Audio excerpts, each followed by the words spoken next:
Hey everybody, it's me here, the Adept. Get that out of the way. How's everybody doing today? It's a very interesting stream that I have for you, at least I think so.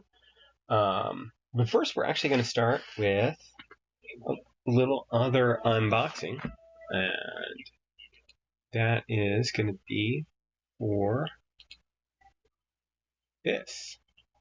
The Fantic. Fantic? Fantic.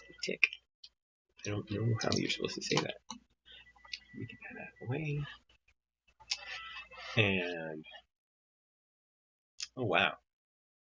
My YouTube stream is super laggy. Anyway, this is the Nex T1 Max, and this is a wireless soldering iron. So, not actually the thing I'm building today. We'll get to that in a little bit. But I got this the other day as a gift, and I wanted to take a look at it. So this is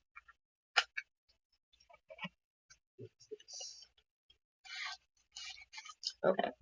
This is one of those solder sucker remover thingies. So you heat up the solder, and you put this up to it, and you just pop it out. That's cool. Set that. We'll set that here. This is the soldering iron. There's little pictures on it.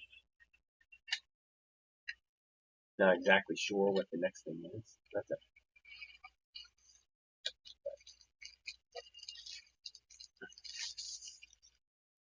Here's the soldering iron itself. It has a turn knob for specific temperatures. So from 350 to 840, which I hope is good for what I'm using it for.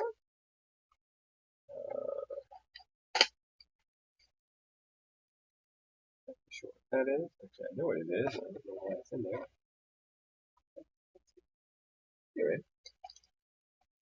what are you? I think you're just all the different little pieces parts, including the case for soldering on the go.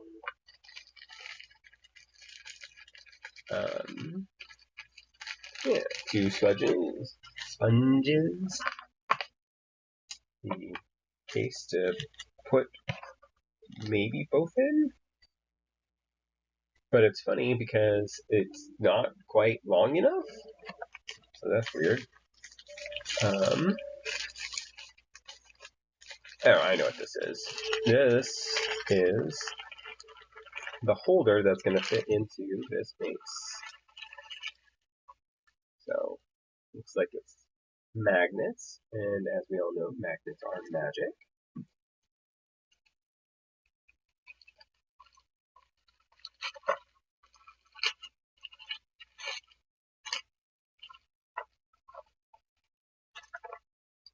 Additional sucker tips. I'll need to make sure that I don't there's a bunch of them in there too.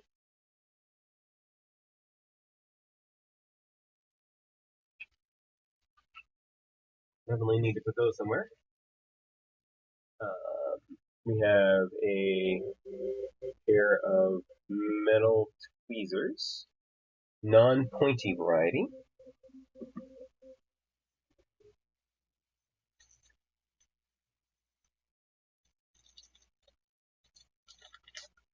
I'm already looking to see where I can put it while I am not using them. And a teeny tiny little USB charging cable. Now in the bottom here, which is sealed,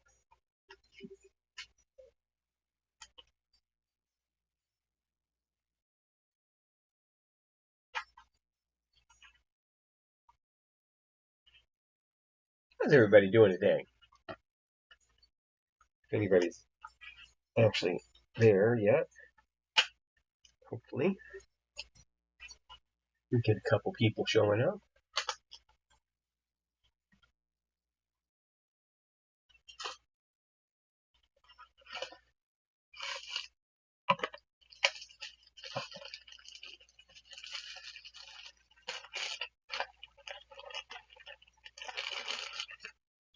That is going to be the basin for the...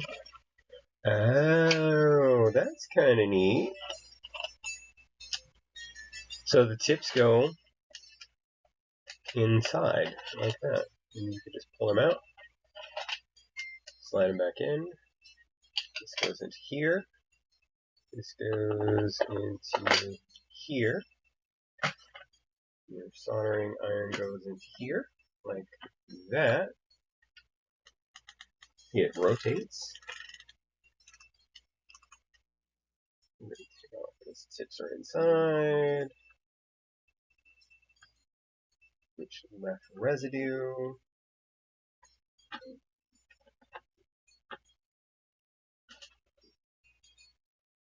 And I think we'll use the black sponge first.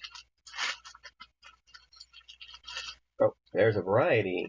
There's multiple. So there you go. And that is our little setup. Now this is wireless. You can also operate it in a wired fashion. And let's see.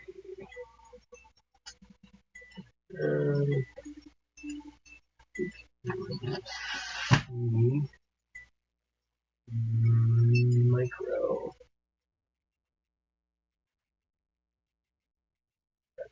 You're for something different.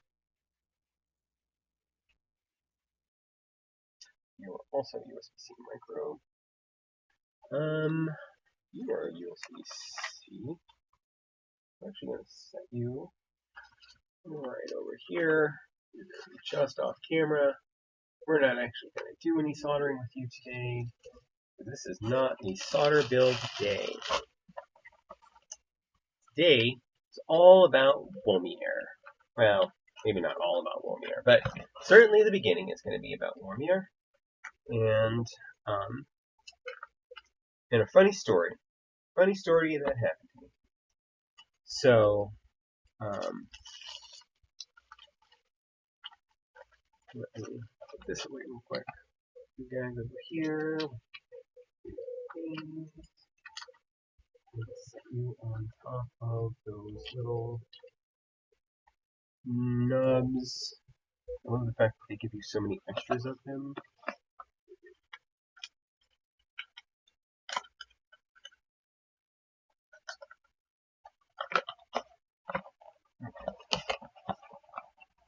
Oops, last piece.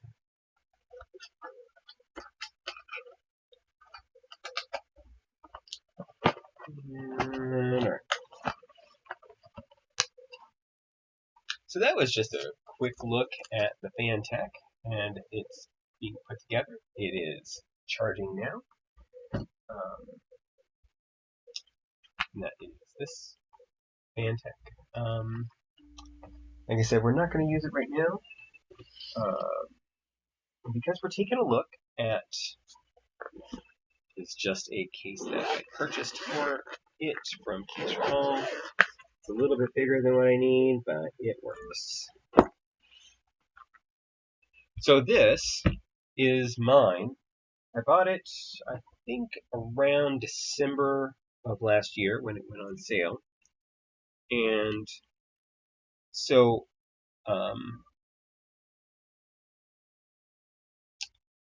let's see. You've been working at all now?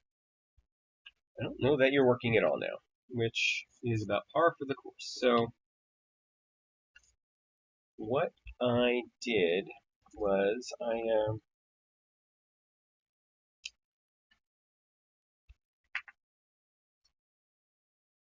let's see, no. Yes. Okay. So, when I ordered it, and you can see it here, the RGB, which isn't that great because currently I have the Y3 switches on it. But it was showing through a little, and this would light up with a rainbow. And so I had it for maybe a couple of weeks, and all RGB below the QWERTY line and below just went out. And then the backspace key kind of would flicker. And I'm like, well, that sucks. So I contacted Womir support. I created a ticket through their Discord, and took them a little bit. They got back to me, and after going through their troubleshooting process, they sent me a new PCB. That new PCB is this PCB. So I had it for another couple weeks, and the bottom 2 rows, including this light, now no longer work. And I'll show you what I mean. Take off. This is a ball catch system. We're actually going to do an unboxing in a minute, but so all the foams are still in it because I didn't want to change that. But basically, the RGB went out on it again. So I contacted him back, and this was around the holiday the holiday time, and so there was a lot of waiting and waiting. But eventually, here, you'll be back. They're like, well, we know you had a bunch of problems, so we sent you an entirely new keyboard. And I'm like, well, what do you want me to do with the old keyboard? And they're like, whatever you want, guy. And I'm like, okay, well, I'm going to do an unboxing. And I'm going to praise that support because they sent me an entirely new keyboard and let me keep the old one. And this is not, it's not like I'm an affiliate or anything like that. They just did it for me as just a regular customer. Well, now I get to do an unboxing video because now I'm doing Twitch streams. Okay, so all of that said, that's the background story. So here we are, and this is a stock Womir RD75 Pro. So let's see what's in it. It comes with an accessory box. We'll open, pull out. We got rubberized cable. Replacement switches to make the dark blue no longer a dark blue. And you'll see that when you take out the keyboard. A combination keycap switch puller, kind of in.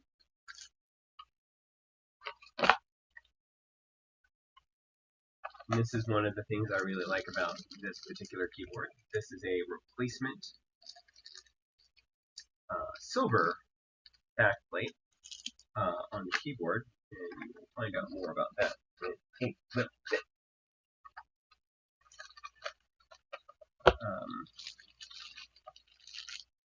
Alternate command and option keys. I don't know why they're not color matched to the rest of the keyboard, though. That's weird.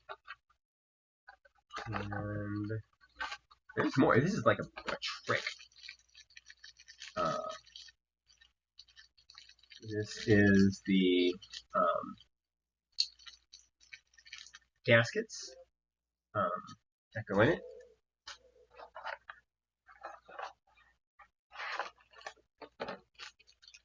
Some replacement switches, which is nice. And even if you... We're going to come back to this. It's a keycap. And I think that is finally it. That is all that's in the accessory box, which is a lot, really. You have a dust cover on the keyboard. You have a manual. Hold on. They accidentally sent us two, which is fine. And then we have the keyboard itself. So the keyboard, this box.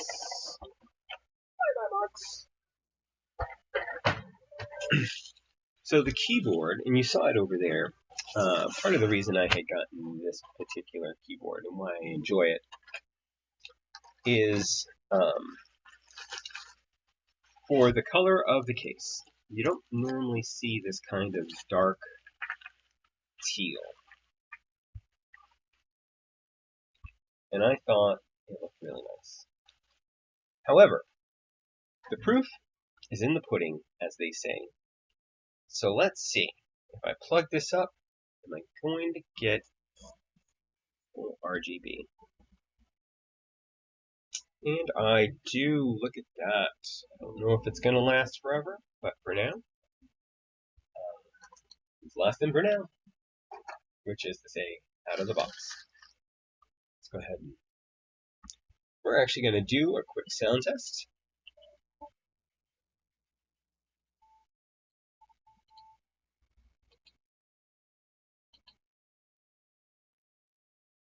And this is the out-of-the-box experience for the RD75 Pro. Enjoy!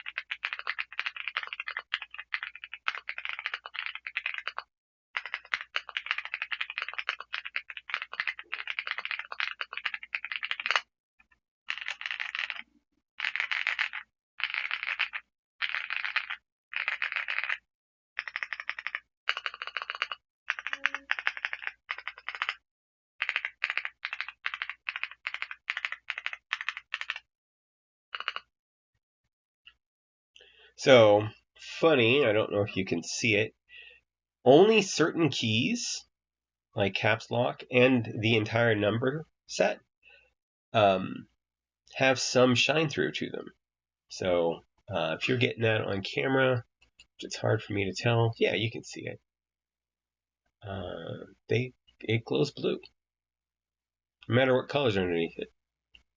But oddly enough, but only specific keys. So all these through to here. Basically, I'm guessing that the entire key is shine through, but because of the fact that the it's got south facing RGB, that causes it not to. All right, which we can test in a little bit. Put you back. Oh no, we're not going to put you back. Hold on, because we're going to take a quick look at the specifics of this keyboard.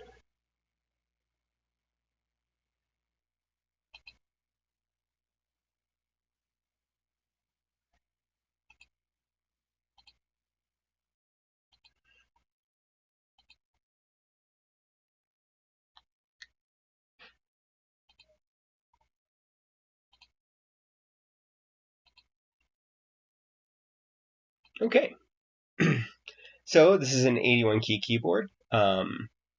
It comes with the Lumiere full palm gray switch, which are the switches that you were hearing.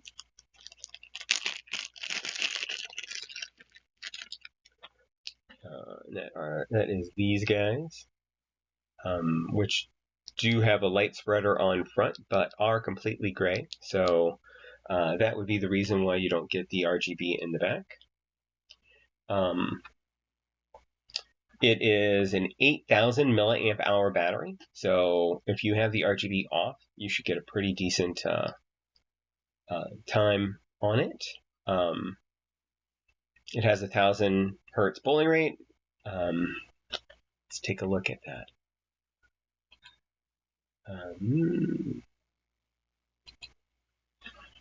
We're going to look at the whole thing.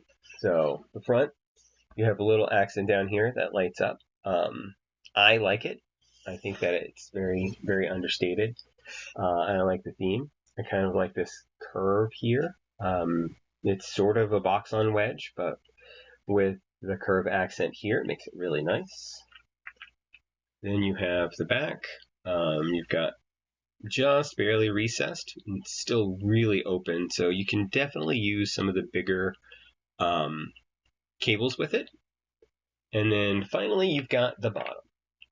So on the bottom you have this piece here. There is no writing on the keyboard at all indicating Lumiere, which is some people think is good. You've got this brushed aluminum weight on the bottom. I mean, we'll call it an accent because it's not really a weight since the whole thing is aluminum.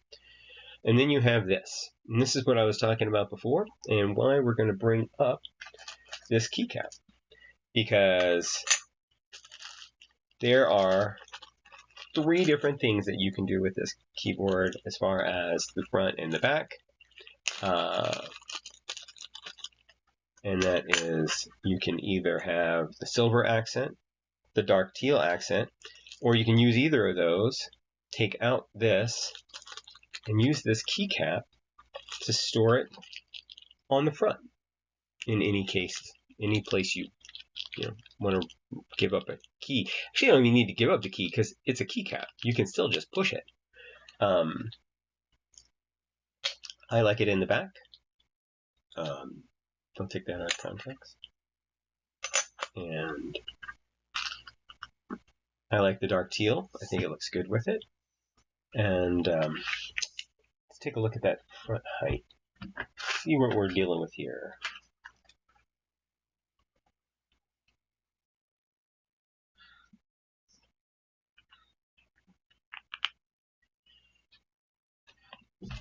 Okay.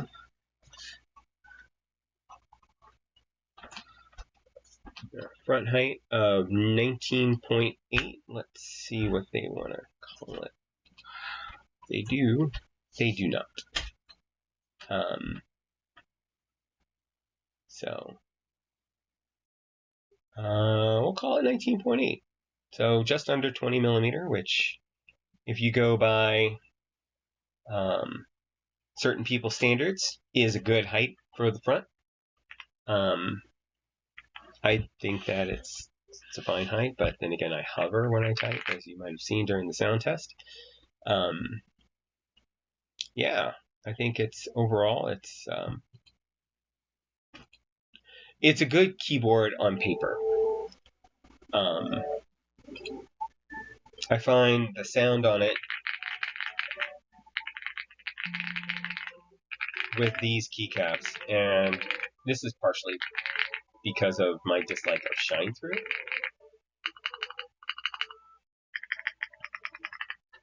I think it's not great. I mean, it's good, and people new to the hobby looking for a 75% keyboard.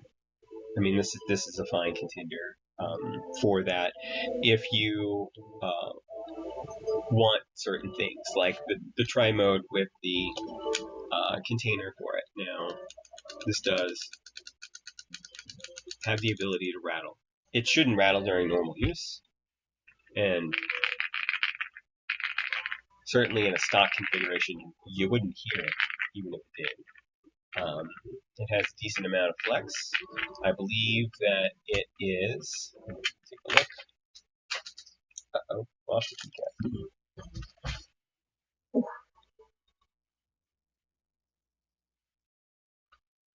It's all part of the live experience. So when it comes to use stock, it has the dumbbell gaskets installed. You'll notice on the other one, I actually had the sock gaskets or sleeve gas. I don't know, whatever they want to be called these days. And then there are a couple of guys here on the side that help position the keyboard. And then the, as you saw, or as you might not have seen, the pogo connector. There is nothing on the bottom, but you do have this weight. You also have this PET film that helps protect versus electrostatic which we do not remove. You've got a metal plate over the PC, the daughter board. You have your two batteries, which funnily enough look like they came from different companies. And then you have the bottom of your PCB. So as you can see here, this does support ISO out of the box. So you can do it in an ISO configuration. It does support stepped caps, which we will utilize. Other than that, there is no option for a 7U, which is sad, but it does support plate mounted or PCB mounted stabilizers. The place where the gaskets are connected, let me turn down that music just a little. I find myself talking over my music.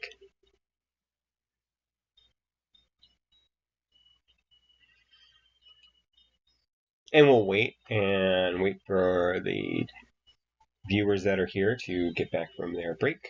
But set that there.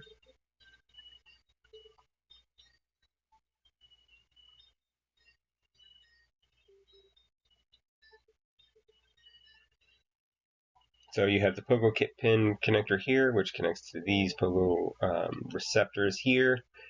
Basically, it sits down on it. It uses these two magnets to help position it properly.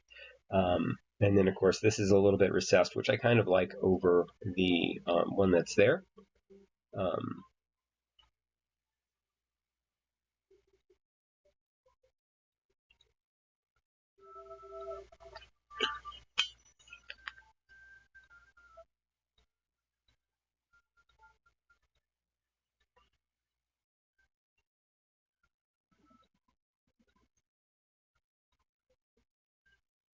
So it does not come with additional gaskets. So if you lose gaskets, you're kind of SOL. You're able to reach out and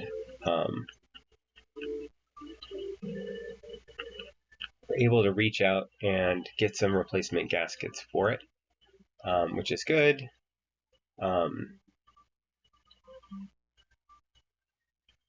I believe this is a 1.2 millimeter PCB. Let's see. Yes. So 1.2 millimeter PCB. It comes with an FR4 plate. It cites VIA support. Thanks. Welcome back. The keyboard is PCB is 1.2 millimeter. So it comes with an FR4 plate. It says it has VIA support. That is based off the fact that you do need the JSON file. It is not natively, so they haven't done things properly. And I think that the community is becoming more and more vocal that the companies start doing that. So we'll see where that goes. The JSON file is readily available from their website on their page for the product. And I am going to grab the latest JSON file just because it downloads as a zip file, which is good. It's better than some of the other ones. It does support plate mount stabs. You'll see that each place where the gasket goes, also where the sock goes around, if you're going to be doing it that way, has a relief cut to give it a little bit of extra bounce. Not that you're going to get it if you have the bottom foam in, but you can run it without this foam if you want, and then leave just this in. You want to leave this in to make sure that you don't get any ESD. Each of the corners has a little rubber bumper, and that is to protect the finish, but some have said that it also acts as a kind of force break. Others have said not. It's kind of up for interpretation, and actually, we're going to leave this out because, actually, let's test something real quick. Because I was going to just move the Y3 switches over, but since I had gotten this keyboard, or been waiting for the replacement PCB for this keyboard, I have a new favorite switch. It is this. It is the Finickeys.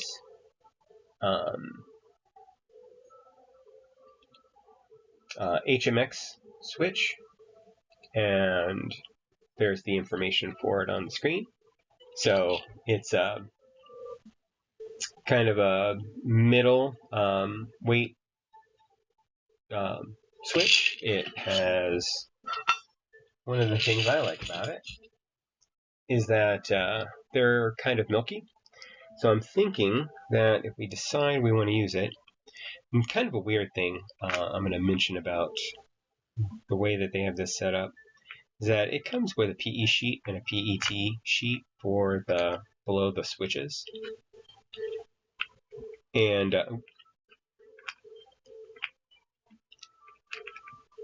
interestingly enough, they put the PET sheet on top. I've only ever seen it on the bottom, and I'll probably take it out altogether in this case.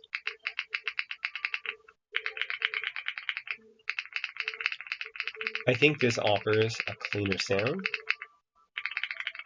but it's still super loud. Question is, how's that RGB? Because in the case of the, is it going to give us any glow? I guess it's about the same. So really the entire idea of the shine through keycaps, which is what this is, a translucent plastic on the bottom. The idea of the translucent or the shine through keycaps is kind of lost on this keyboard because all the legends are on the top and the lights are on the bottom.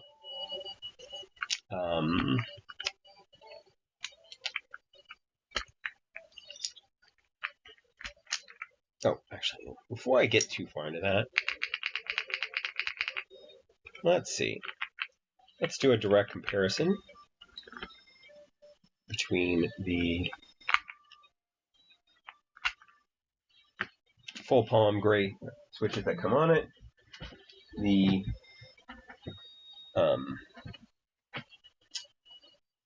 first encounter switches, which are the finicky switches, and the Y3s.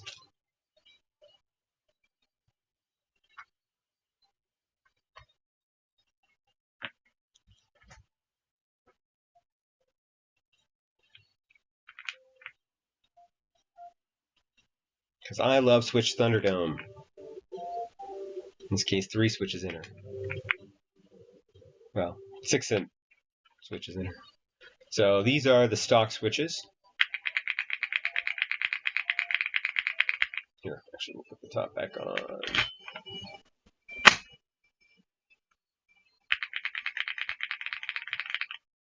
These are the First Encounter by HMX and Finickeys.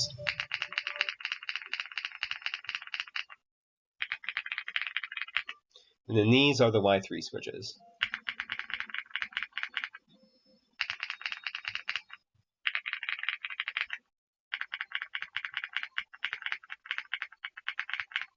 See, I think maybe I'll keep it in the stock configuration for the film, or for everything.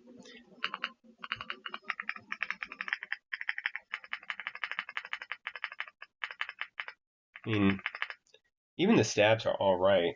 I don't know what stabs I have on the other one. Probably some Paigu by this point. So we're actually going to go and we're just going to take the switches and keycaps from that keyboard and we're going to put them on here.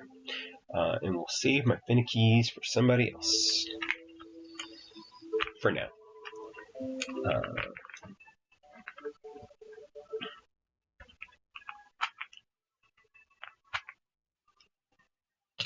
Okay. That being said, I'm going to take this back off. Take this bad boy out. Go back on.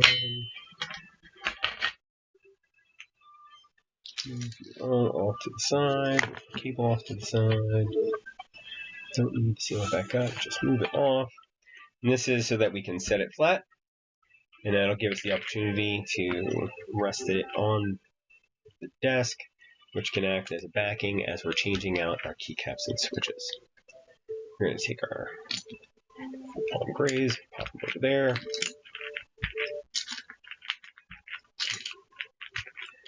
And then, since I'm not doing this inside the case, I don't mind using my trusty Akko keycap puller, which I love.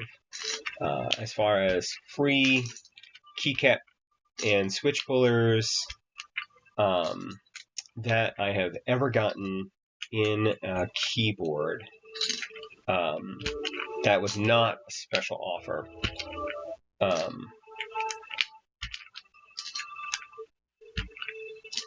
I would have to say the Akko ones are my favorite. Yeah, come out. Okay.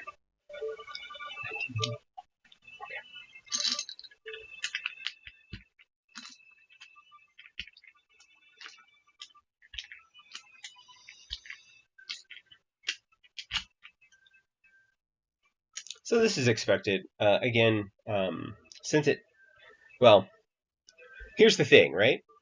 Funny story. Oh, there's one more thing that I'm forgetting, and we'll come back to that in a second too. It has ISO support on the PCB. It doesn't have ISO support on the plate. So unless you get a different plate, which we have the polycarbonate plate in the other RD75.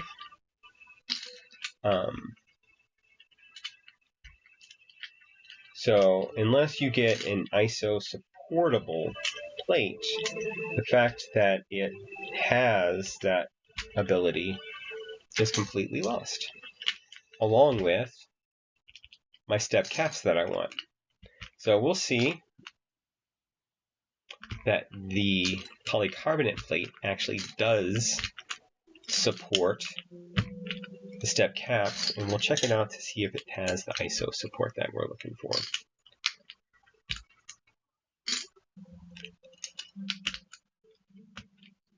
So what comes installed are plate mount stabs. They look like they are lubed, but and apparently well enough because I'm not getting any rattle. They'll need to come out and go into the new board. I might just move the stabs as well if they are Pygo stabs.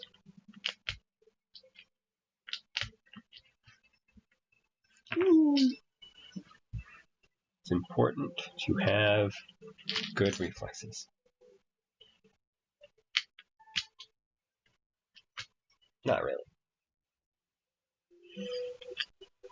What do good reflexes get you in the real world?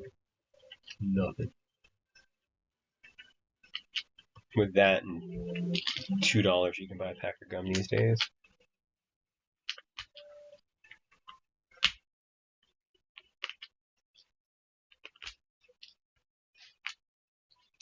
So if any real life people are paying attention, tell me if this music is coming through. I might want to turn it up just a smidge.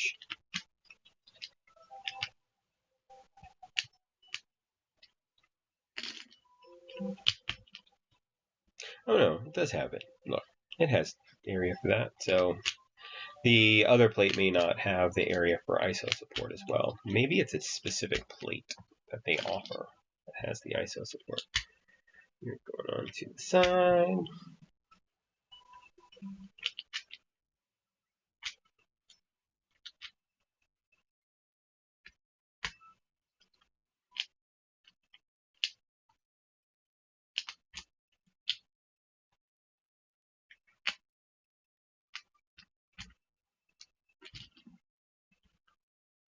It's such a darned waste that it doesn't have the ISO support on it.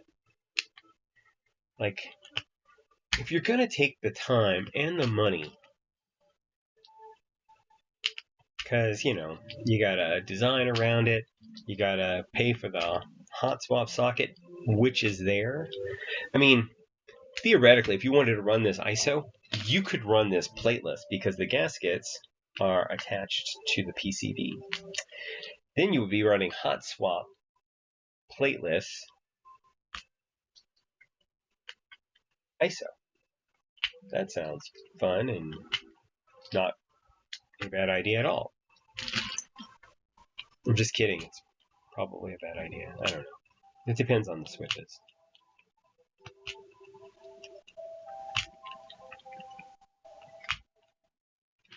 Which I find Gateron switches are better for that. So,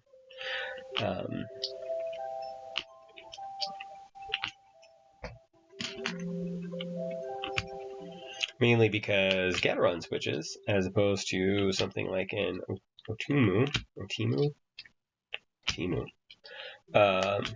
switches, they have even thicker pins. So I find that they want to stay in the socket more if you want to run this playlist. Not that I encourage people running hot swap playlists, but you know, if you got an ISO, you can't ISO with this. So, all right, let's take a look at the foam configuration. As I said, this has a PE sheet as well as a PET sheet. We're going to leave them both in there for now. And a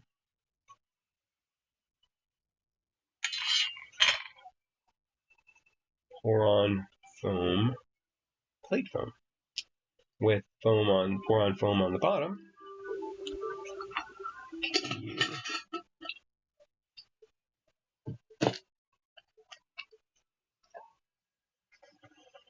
I think you've got enough space. Oh, you do have enough space for these things, I think. Maybe close. Oh, and then one for this.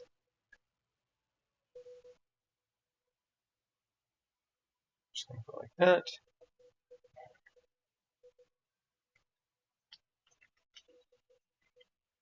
So on top of the come back to you. On top of the foams and the plastics and stuff like that, there is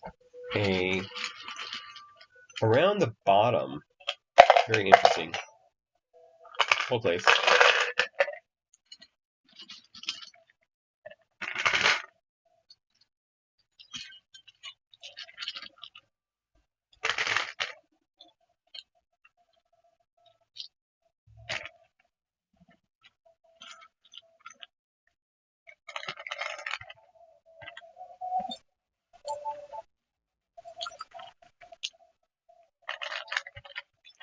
So close. Fit. Make it the last one in. Put a lid on it. Put a lid on it. Bum, bum, ba-dum, ba-dum. Mother Teresa. Alright, let's try it again. Ah, yes, like a glove. Okay. There is, like I was saying, there is also a piece of attached plastic that runs from here all the way to here, and then this quadrant here, which, if you are going to put other stabs in it, let's see here, do I want to put other stabs in it? I believe so. We're going to bring that back over here in a second. First,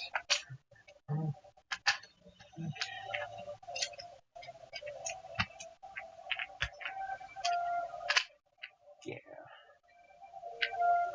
So we have put what appears to be Type Plus stabs in it. So that's what we'll be moving over. That's good. I like Type Plus stabs. Not exactly sure why, but two keys, my function and my alt, are using creams. Anyway, we'll ignore that for now. We're going to put this PCB off to the side because we need to take this thing apart. So the keycaps that are on here now that we will be reusing with the new keyboard are the Drop DCX Solarized Dark. And that is because the color matching to the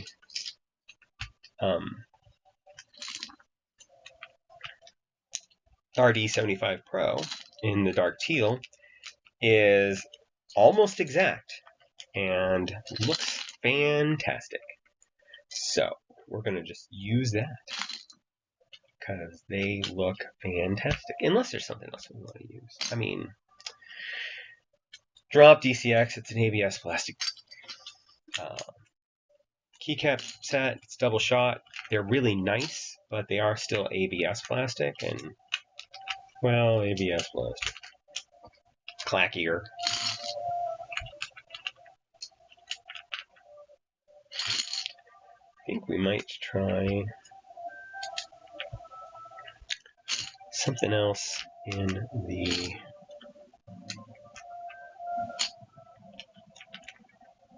because I do intend on just rebuilding that keyboard.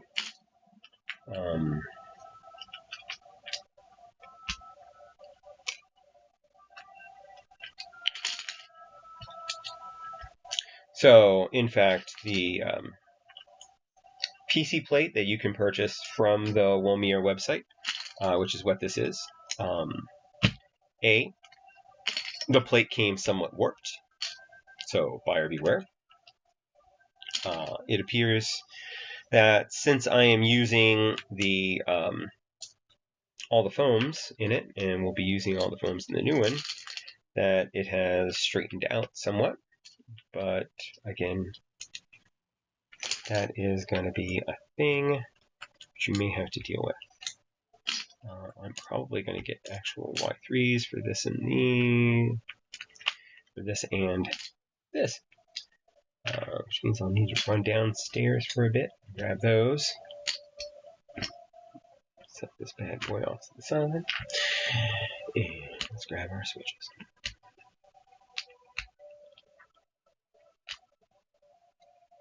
How's everybody doing today? Sunday? Fun day? Unless it's not Sunday for you anymore, in which case you're at work. In which case, yeah, thanks for joining me while you're at work, because that's a thing.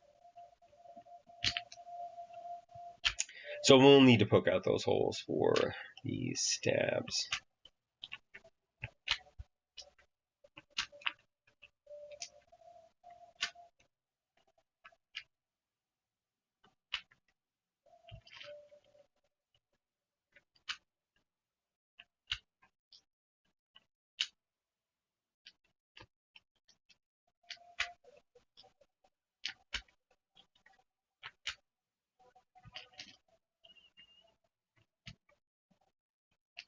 Hey!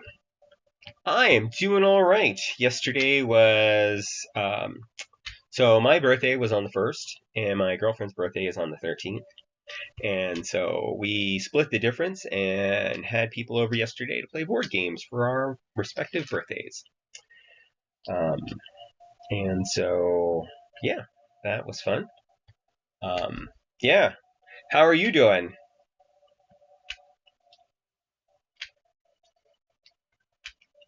I always feel weird almost calling you Frank because I hear from other people calling you Frank, and yet I don't know that I know you well enough yet. Call you by your real name. Oh, thank you. I will let her know when I talk to her. She's in the other room.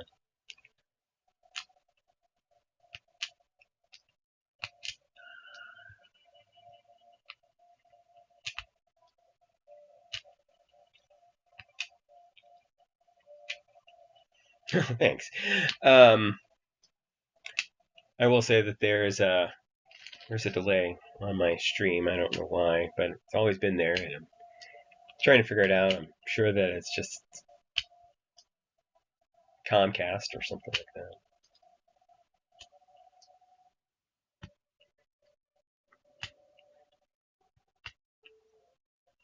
That's good. Chill weekends are nice. We ended up, well, since we had people over, we had to clean, and we had let the house slide a little bit into kind of a pit, so we had to do a bunch of things. Because I had keyboards everywhere, because that's what I do. I have keyboards everywhere. Alright, so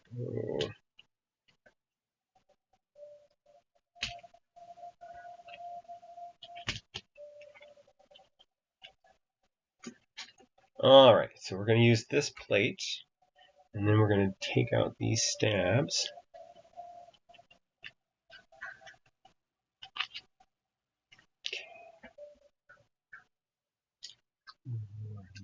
You are yours, so that's good.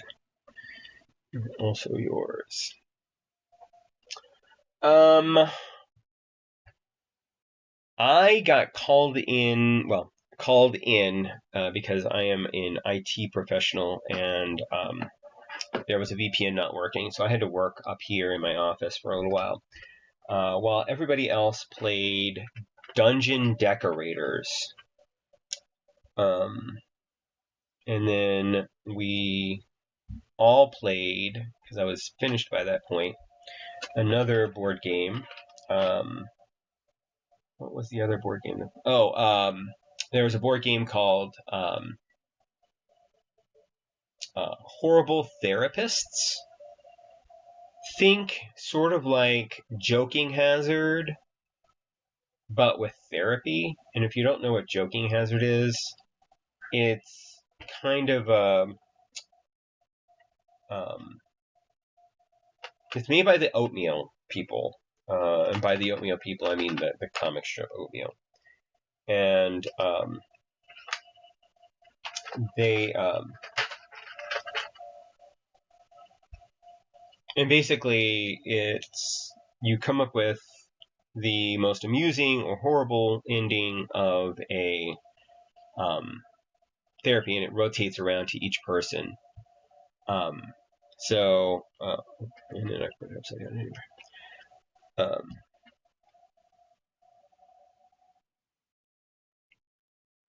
I know, it's an electric screwdriver and I'm not using it, the electric part. That is by design, because I don't want to under or over screw things. And then the last game we played was called Ransom Notes. And in a similar vein, so you pick from a bag pinches of, if you're familiar with the little refrigerator words, like they have poetry or quotes or movie quotes, whatever, on little magnets that you can rearrange. And they have those with different words. And then, so everybody takes 3 pinches to start with, which is about 75 magnets of words, or punctuation or whatever. And and then one person draws a card, and it gives you a scenario, like explain to someone how to perform open heart surgery, and then you have to use the magnets to create whatever sentence you can create that is either good, appropriate, funny, and then you spin the box, which spins and points at a person, and then they can pick one, including their own, which can get overruled by unanimous decision, whose refrigerator magnet sentence is their favorite, and then that person wins a point. And it's first person to 3 points. So those are the games that we played yesterday. We have like more than 400 different board games. So we have a lot, and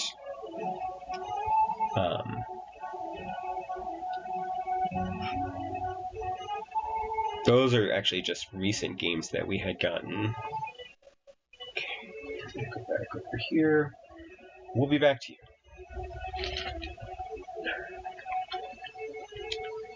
So we're going to take our PCB, we're going to poke out our holes, we're going to take our foams, we're going to move, stay here. We're going to move our plate from our new over to our old. Alright, and we're going to poke out some holes, because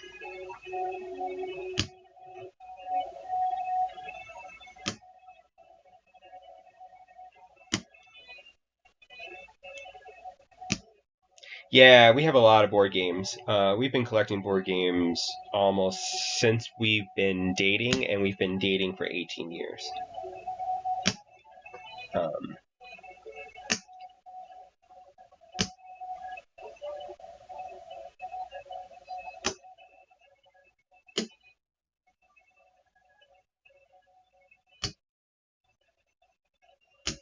So I don't know if you caught this. It's amusing, but this keyboard, the RD75, supports ISO on the PCB, but not the plate.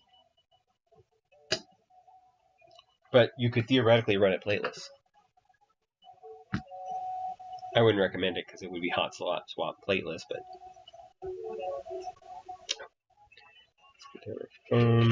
make sure, yeah.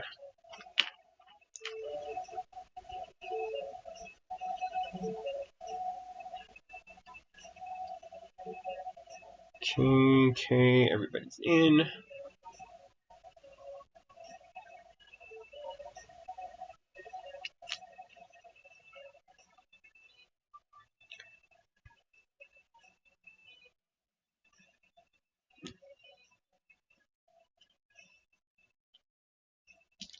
Backwards. Right.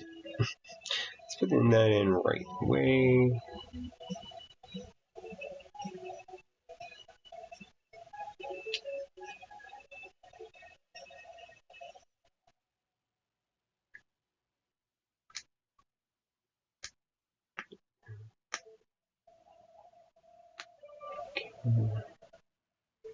Let's do one at a time. That seems smarter. Let's be smarter. Because I like being smart.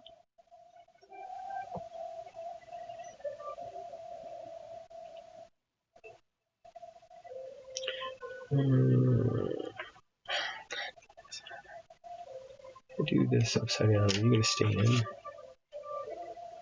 You might. You're tempted to. When you're... Okay. I was going to ask you, when you're building keyboards, do you talk to your keyboards? And tell them to behave? That's a good question for anybody.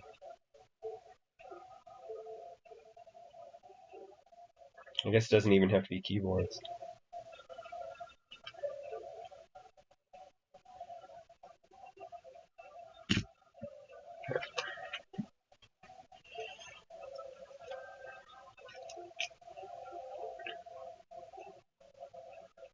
Okay.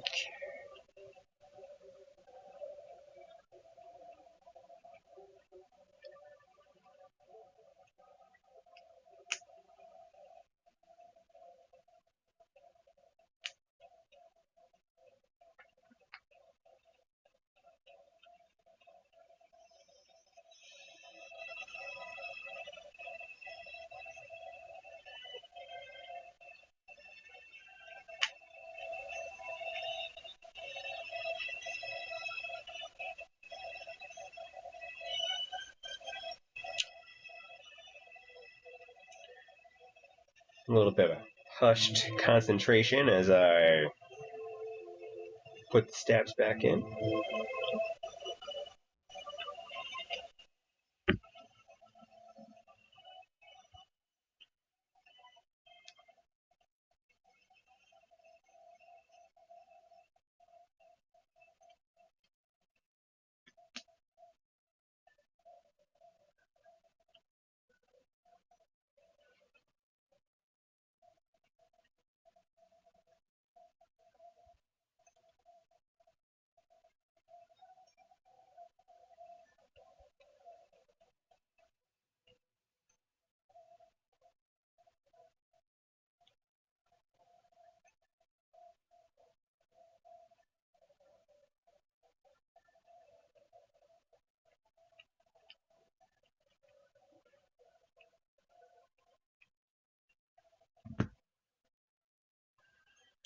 Alright, last stab on this bad boy.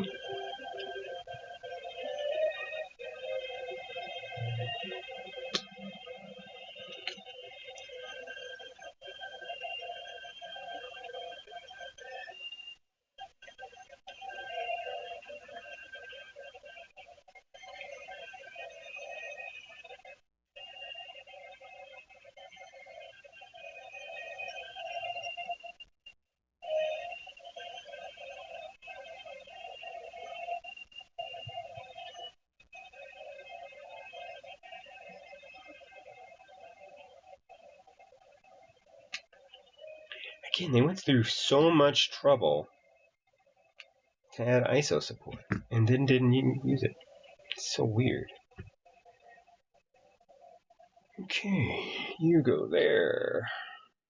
Let's get our plate foam, which I will be using because I always use my foams. I love my foams.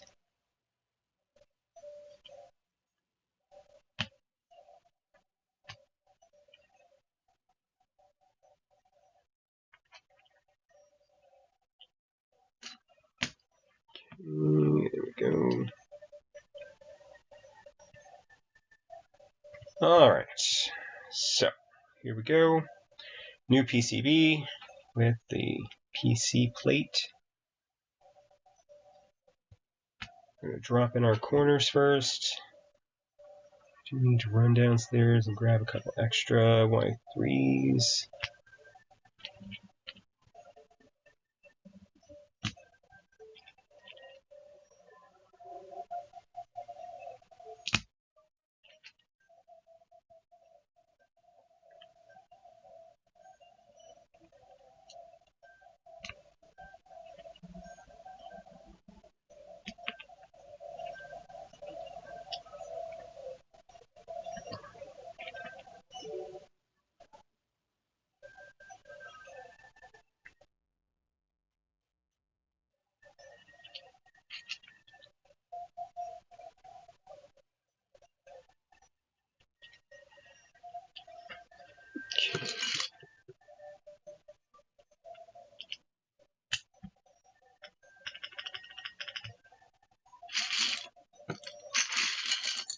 Where's my space bar? My space bar. Oh, way over here. Yes, I did. That's right. Okay. Let's try the space bar.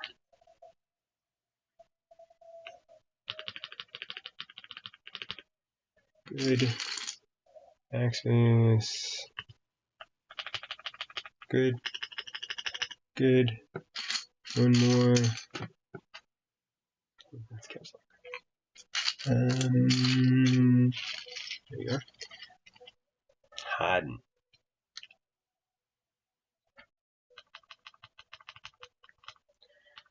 Alright. Give me 1 sec, I'll be right back.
Okay, we're back. And we are Y3 switch rich.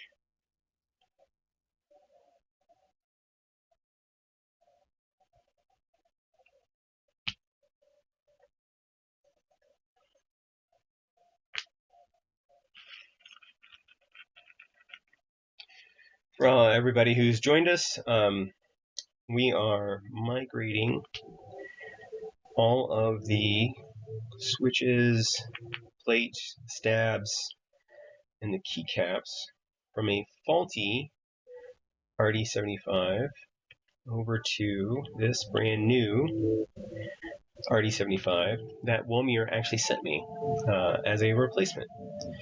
They had already replaced the PCB once, and having had 2 faulty PCBs come through, they're like, we'll just send you a whole nother unit. So they did, which I thought was, great of them. Good on Wilmir.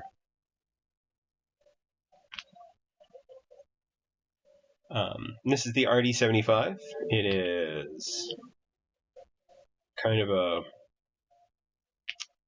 I would say it's a direct competitor to the Rainy and the Bridge. The Inky, it does feature the ball catch system, which puts it in the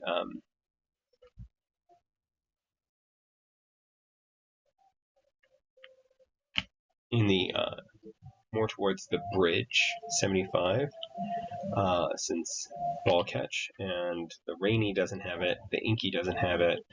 The Indy 75 has it, and also has a screen. So I would say that it's good for that. This does have a place in the bottom to hold the wireless dongle. It is wireless 2.4 and Bluetooth, as well as wired, and the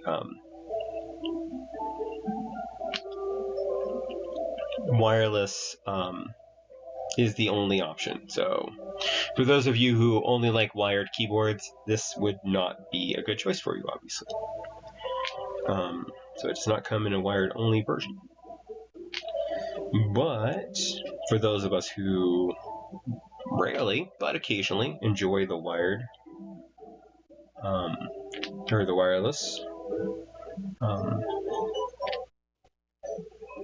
this is good. And I tend to use the wireless. The only time I tend to use wireless is if I'm going into meetings where I'm going to be in the conference room and I'm bringing a keyboard and mouse, which I almost always do. And then I tent my laptop. And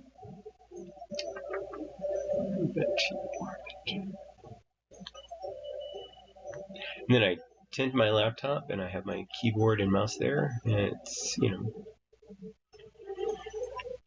everybody, because I'm putting, I can't see it. Okay, there we go. Quit messing up things, yo.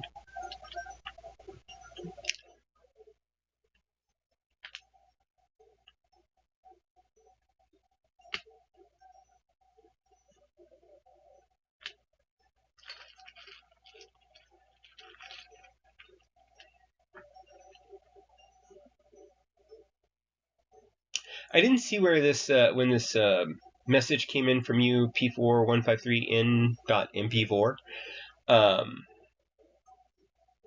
As far as building your own keyboard and starting on a budget, it depends on what you're talking about when you say starting on a budget, because that is, I would say what I would do is to buy a pre-built that is rebuild friendly.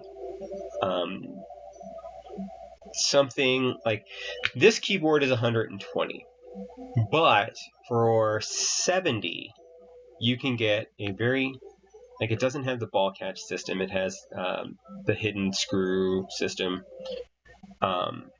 but it has really nice switches. The RD75 is what I had been recommending.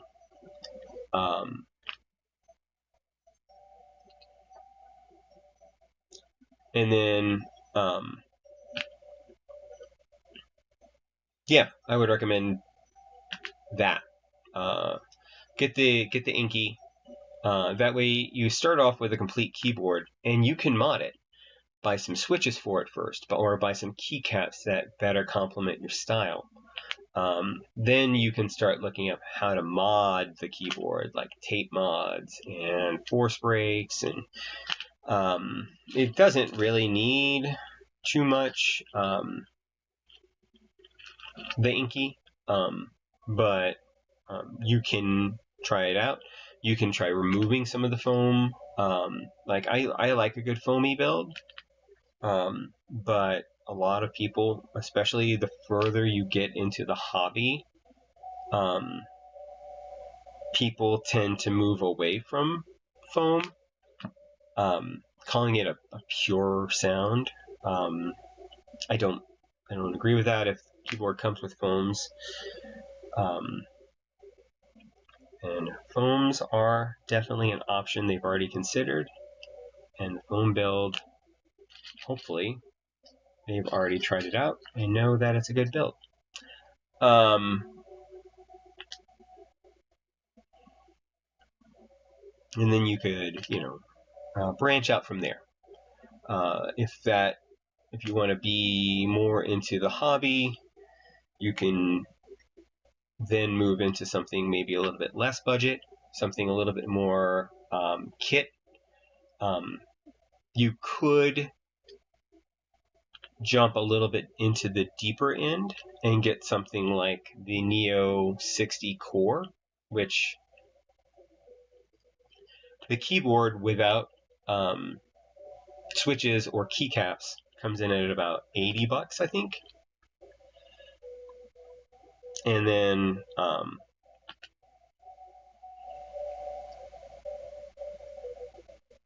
that would get you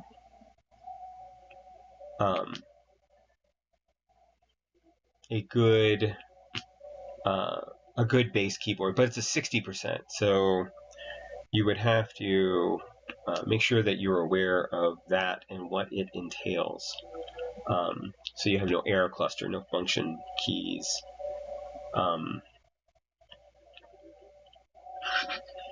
But again, that's another one of those things. The further you get into the hobby, the more you tend towards smaller boards. I personally like the FRL 1800, which has no function row but has a numpad.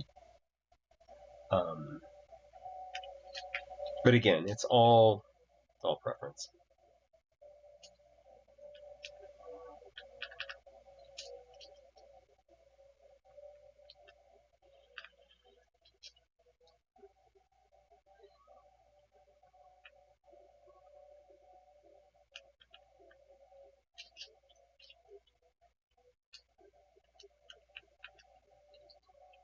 It's the most mystical of keys.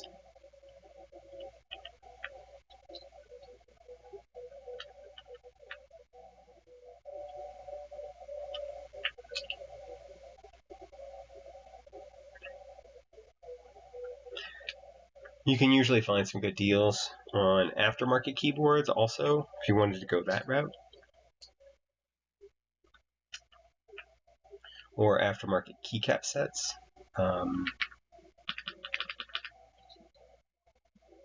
Keep an eye out for sales.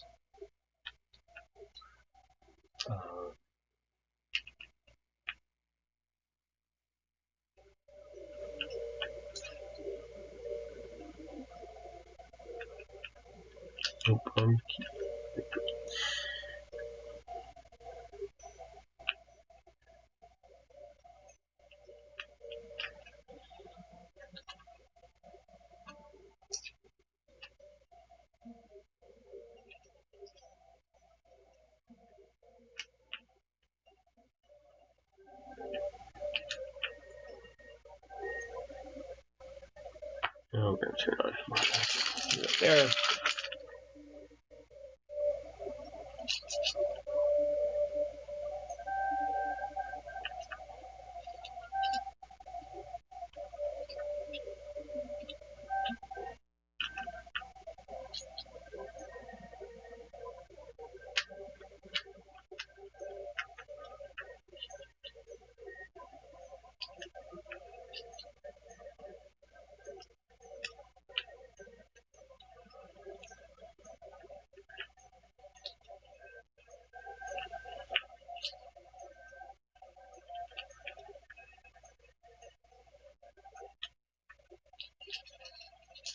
Alright, this is moving along.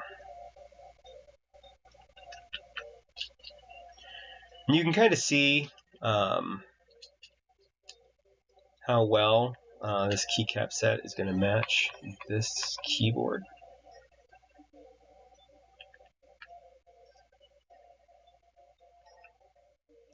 It's like they had it in mind when they designed it, which maybe they did.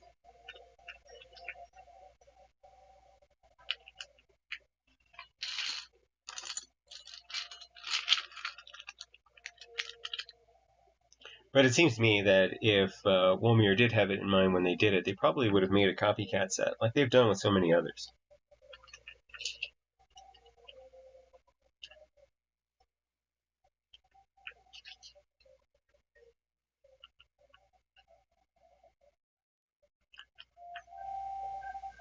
Like this is Retro Mixed Lights 100, or Retro 100, but it's Frost, so it's totally different than the one that is already out there. No, but it's cool looking.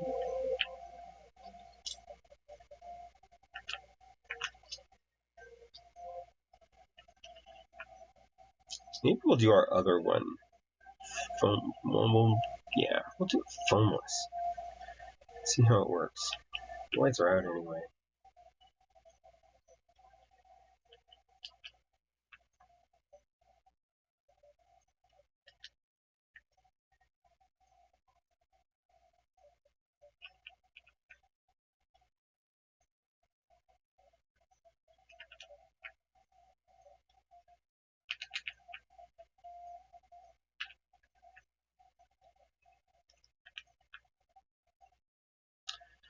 Moving right along.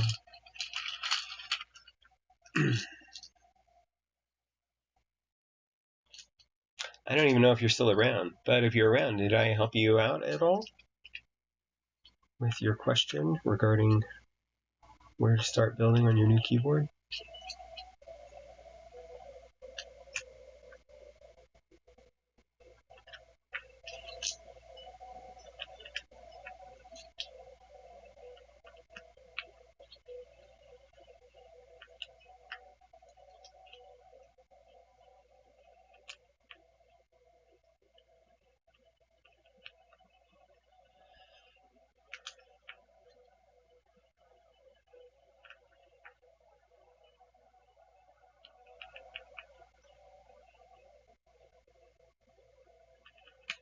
All right, and this, turn it on, pop that in, and let's bring this forward. And this is our first build. This is the complete foam build with the gasket mount, the dumbbell gaskets to be specific. Now everything should light up, and it does. Not very well because of the Y3, which is a black switch with no light spreader. And yeah, so let's go ahead and give a quick typing test. See how it came out.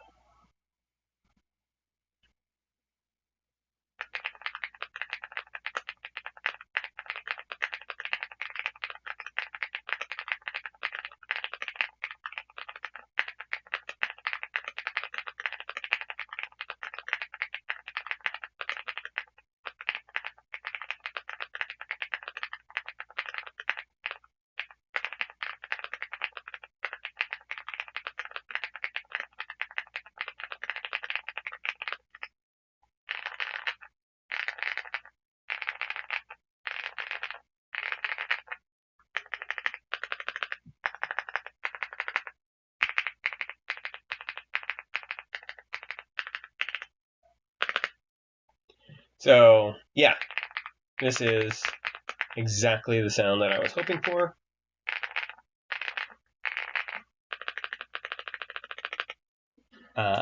Yeah, that is great. Great.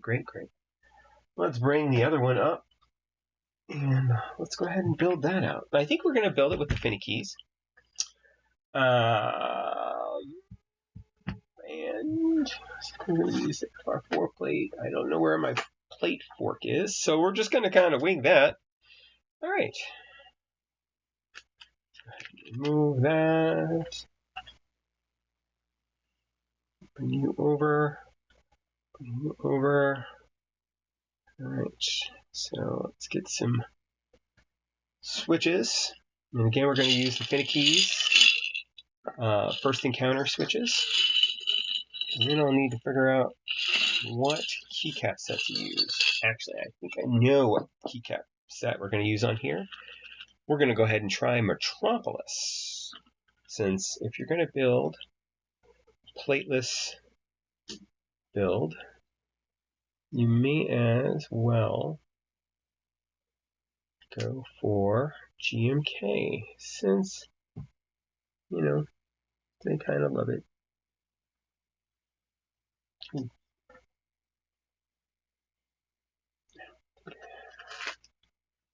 Yes, okay. And since we're doing it, let's go ahead and put in a knob, shall we? So the RD75, funny, it actually supports this guy, which is a little knob that you can order. Trying to think of who it's through, but it connects to these 4 pins here and allows you to have a knob on your keyboard. It's even listed inside of the RD75's JSON file. I don't normally have it on because you can't really get alternate knobs for it. When you punch it,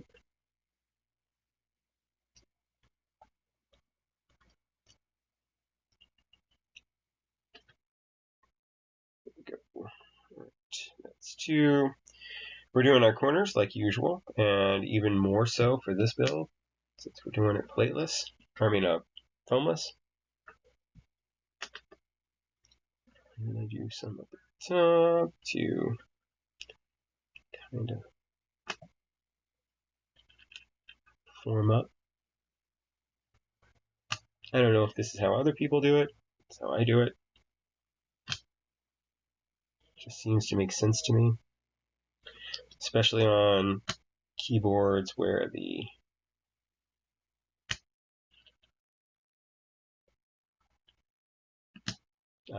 you have 1.2 millimeter PCBs with flex cuts.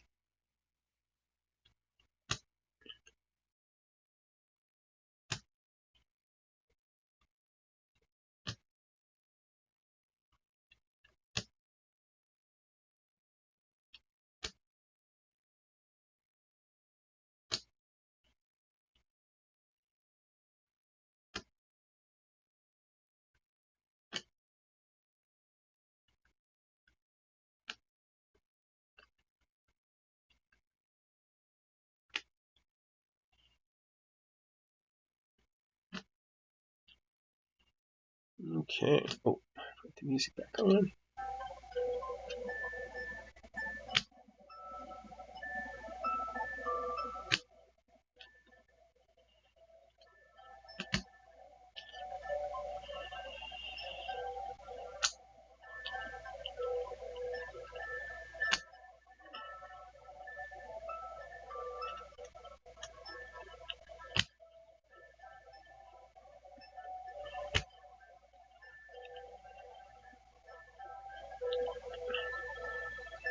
Oh, and helps if you put it in the right way. Do the other one in the right way. And these two face different directions if you've never seen it, because it has ISO support, but again, the PCB has ISO support. The plate does not. So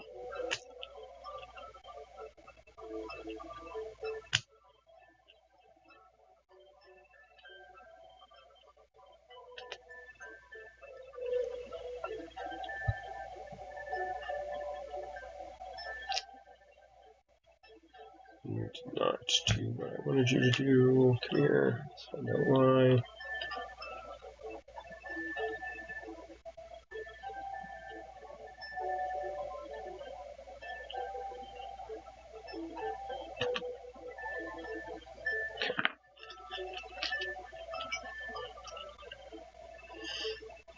The knob I originally bought for the Galaxy 80 keyboard, because it also has those pins.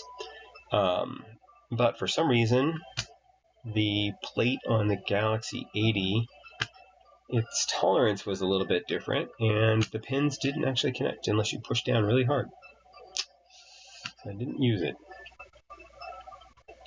Because that was a black keyboard. Yeah.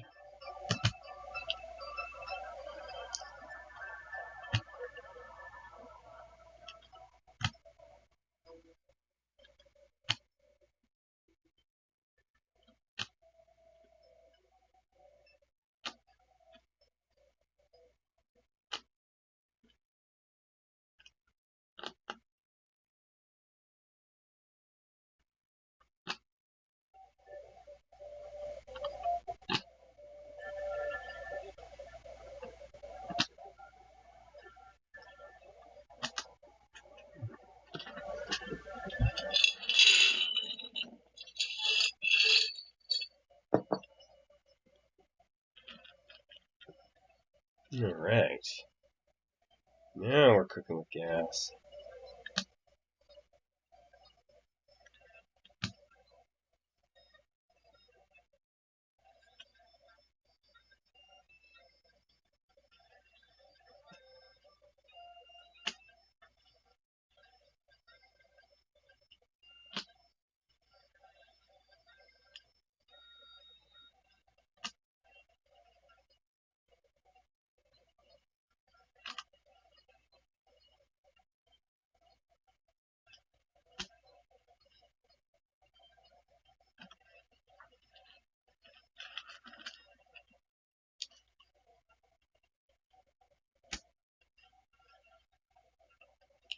For those of you who missed it earlier, I did do an unboxing of the Fantech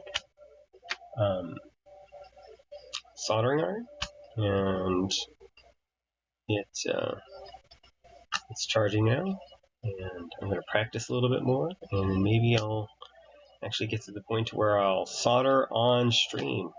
Who knows?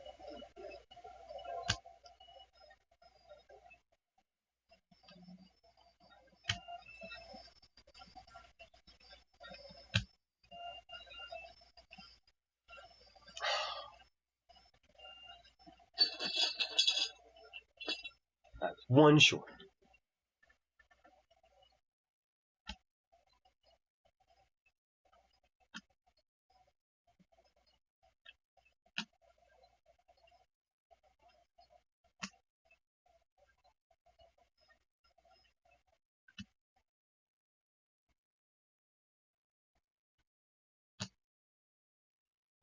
Okay, boom comes out. Go off to the side. You come out. Make sure that this sheet is on there, and it is.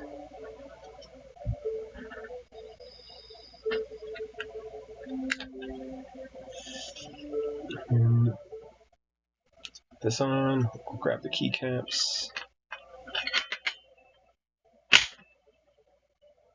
And I will be right back.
Oof. Did music stop? Weird.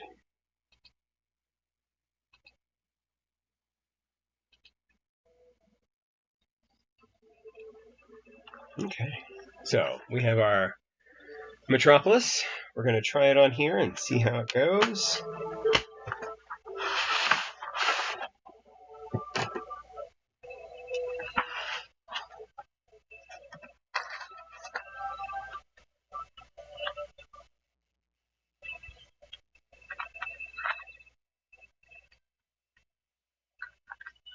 It's actually not a bad color match.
All right, this is looking good.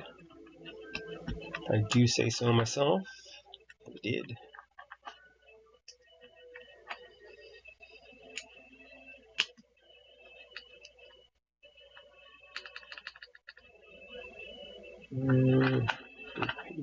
Yeah. Good.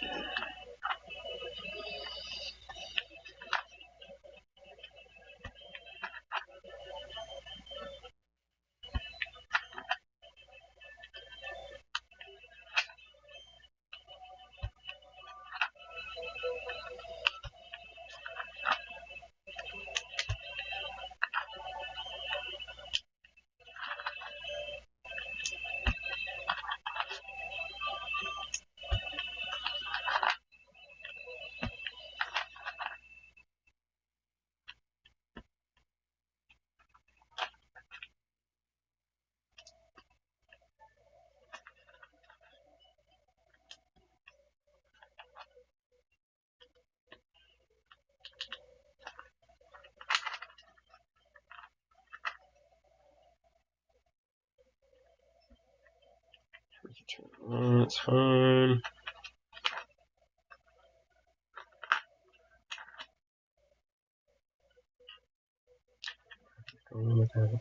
And you can see here clearly that the bottom two rows are out now.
And we need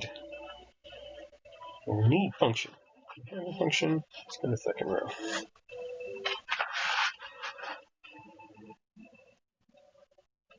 We do not.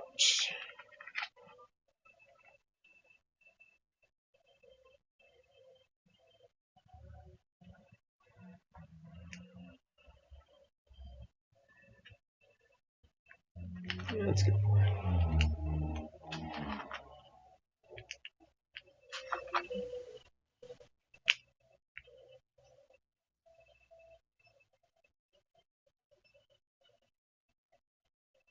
Oh, I forgot to put on my neck lock key. Yeah, whatever.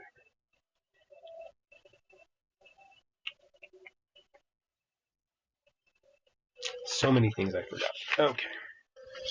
Let's make some changes here real quick. Here.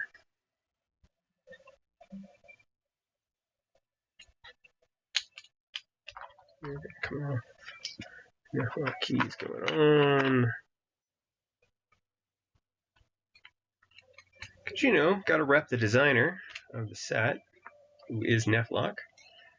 And one of these to be the proper color. Grr. You.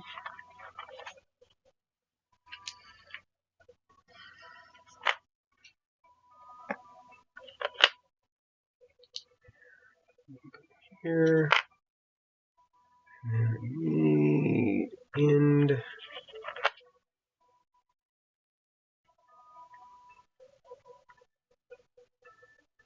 And need you.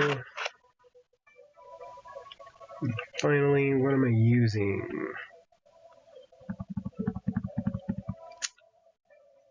Super. I can use code. We're going to use code. That's fine. Can't believe it doesn't have 1.25u freaking function key. Hey, End of Greatness, you made it! Well, we're looking at a tale of two boards here today. So I was sent a replacement for this board, like they sent an entirely new board.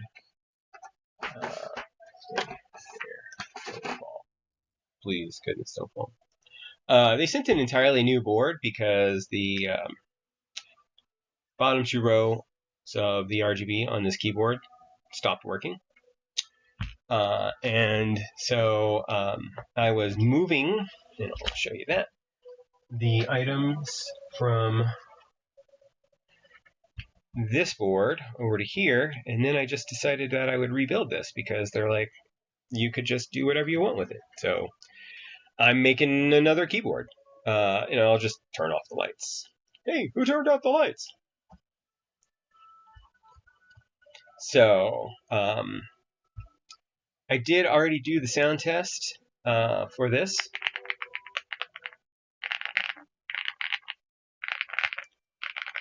Just as a quick reminder. And so let's go ahead and take a look at what this keyboard sounds like. So this board is got deeper sounding switches as well as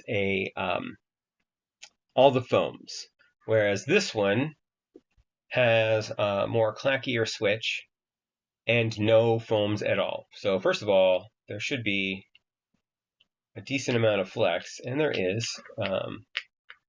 But let's see how it sounds.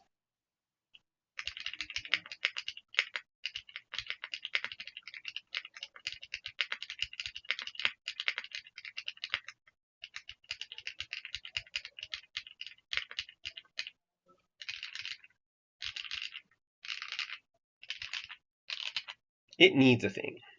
And I think I know what that thing is. And we're going to give it to it. Just turn this thing over. Hold on a sec. We're going to do what's called the tape mod. So the tape mod, what it's going to do is it's going to reflect certain sound back at the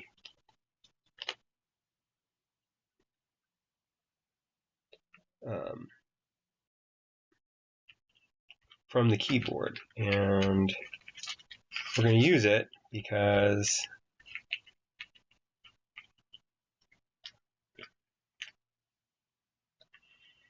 the a lot of people say that the flex cuts thin out the sound, and they're probably right in this case. Since I normally have foams in it, that is not a problem for me. However, in this particular build, no foams equals mo problems.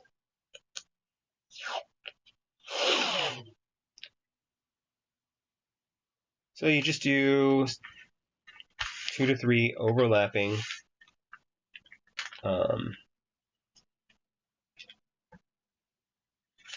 sheets of tape with painter's tape or whatever kind of tape you want.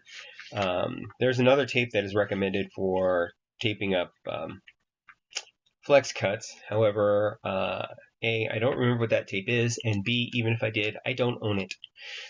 So we're going to go with that. Okay.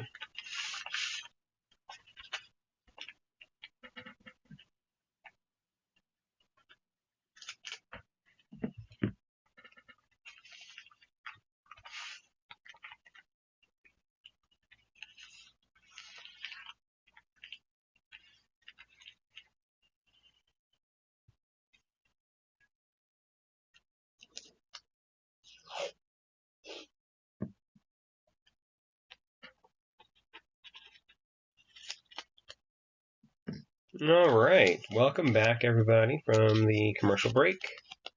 So we're doing our first layer of a tape mod.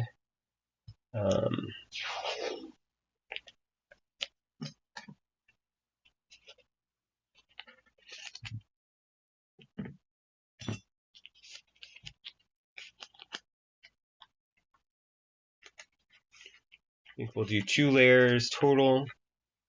So this is the first layer. And we'll go back over it with the second layer. Hey, did y'all hear that Perry Fractic and a group that he is working with are trying to buy Commodore? Did y'all see that? I thought it was great. I wish him all the best on that endeavor.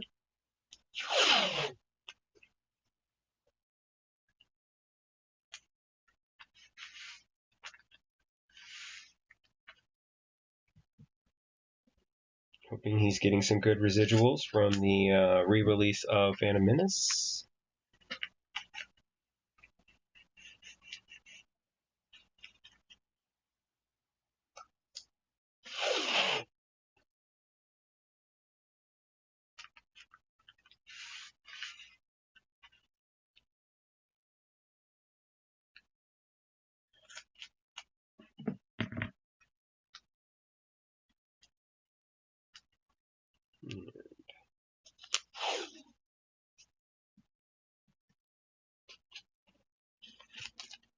One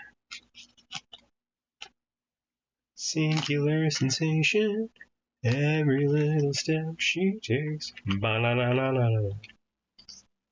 One. Okay.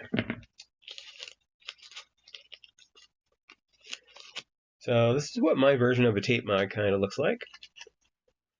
Different people have different plans on how they handle it. But that is mine. So we're going to drop it on. And hopefully everything goes right. There we go. We get lights. Let's go ahead and put the cover back on.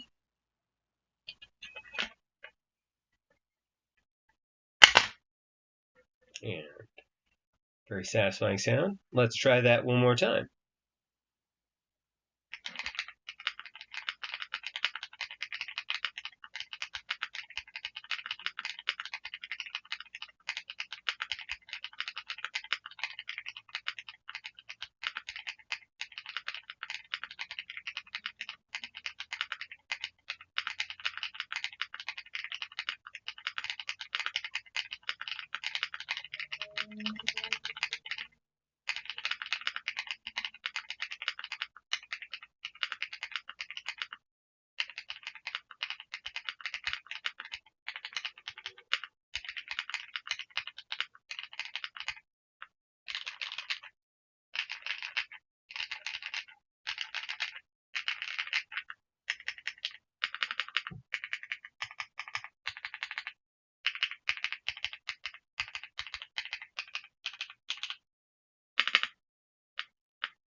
sure how I feel about that spacebar.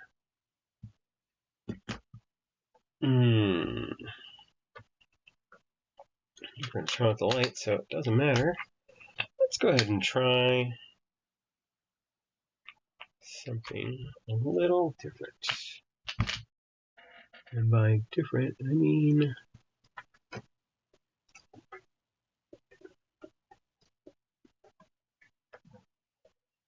a HMX Hyacinth. So same manufacturer. But let's see how it sounds. I think it sounds better.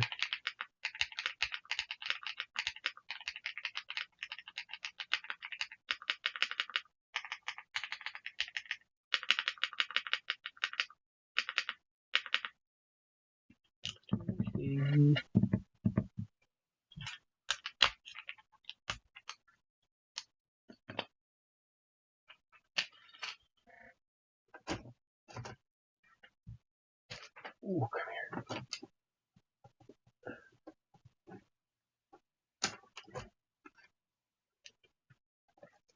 Okay. We're going to try one of these. This is a Key Geek Briny switch. That's worse. Okay.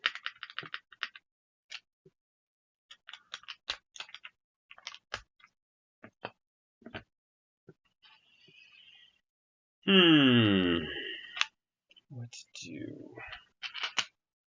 Well, I mean, oh.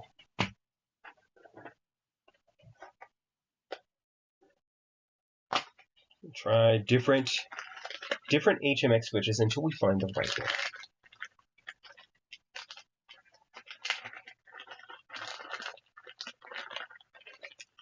This is the HMX Pro switch.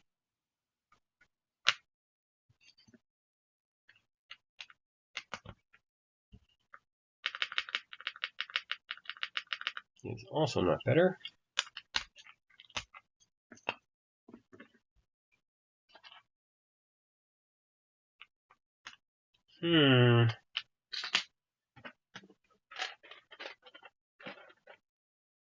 Alright, fine. This is a Waves switch. I think. Yeah, this is like a collab with B-Sun and Unikeys. This is a rail bottom out switch, so nope, that is far worse. Worst one yet. At least I think so.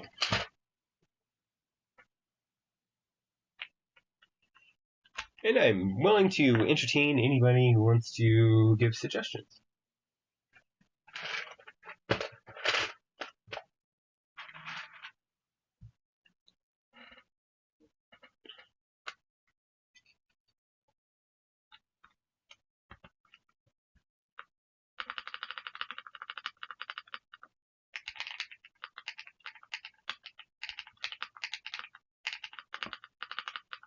I mean, I guess it sounds sort of better.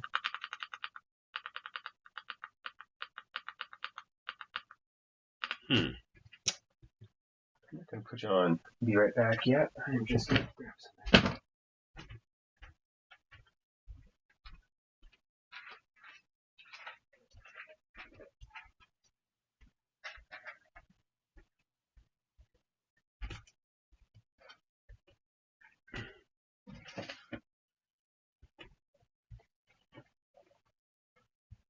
Got some other switches here.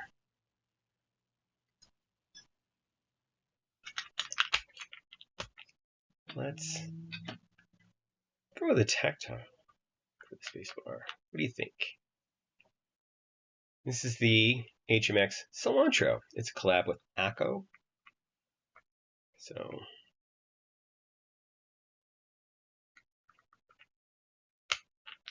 okay.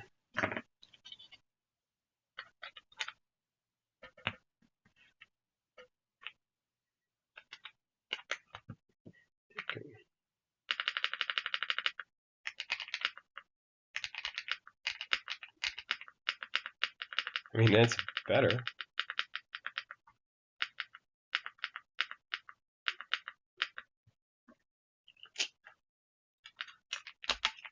But not quite where I want it.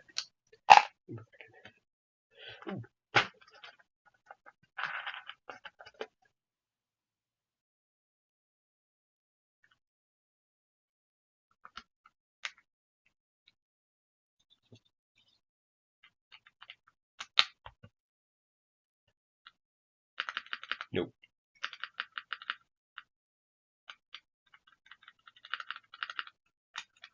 Maybe it's just the stabs.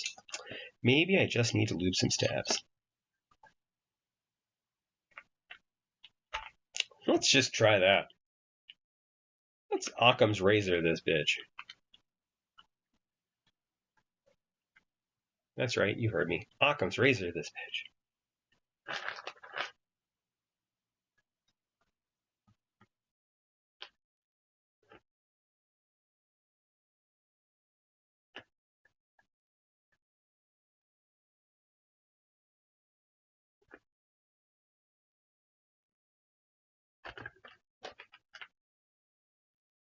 Okay. They don't seem to be unlubed, but give me 1 second. We're going to do some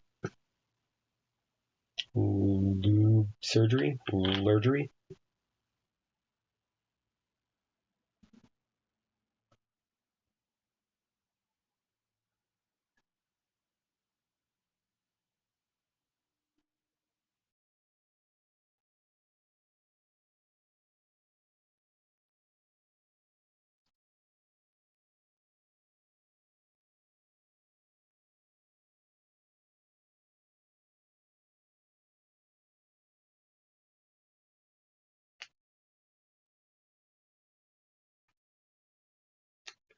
Keep forgetting to put the music back on.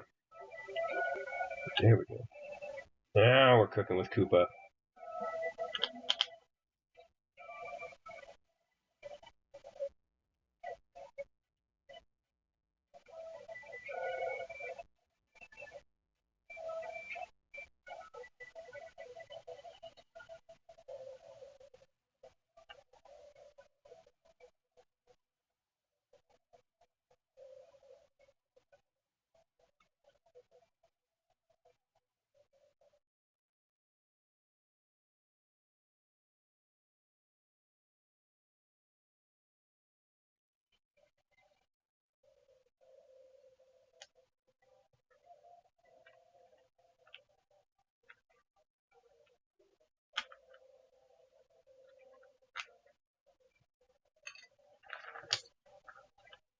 Alright, let's go back to our original switch. Gonna keys. And just check it out. See if it's gone any better. Hey, look at that. It may have been the stabs. Alright, let's try that again. Here's some sound test action for you.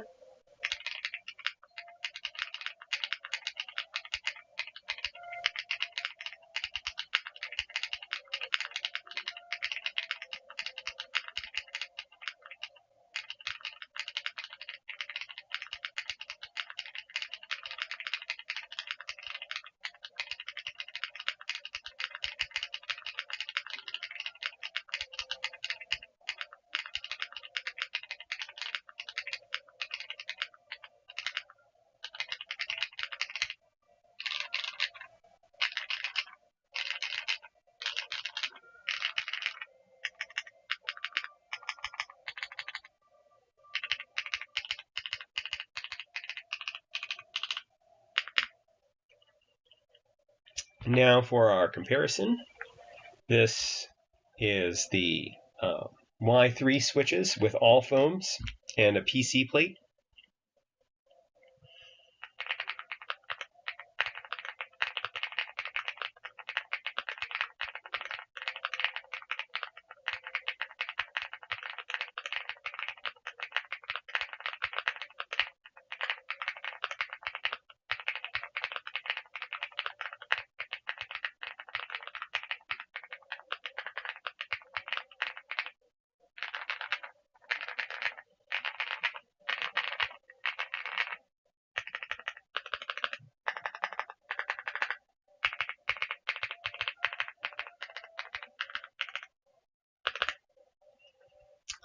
All right. So, I mean, this just kind of shows off the versatility of the RD75 Pro and its ability to deal with going foamless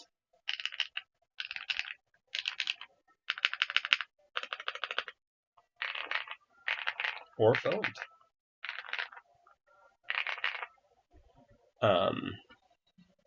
Yeah, I think it's the new one seems to be working. Let's go ahead and take a look at that. You go in the corner, like where you don't put baby.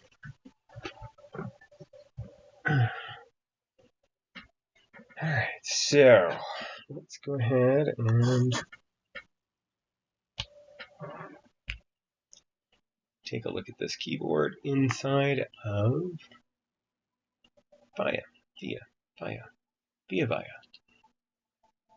Again, this is claims to be Via compatible. However, that doesn't actually mean that it's fully Via compatible because it's not natively Via compatible.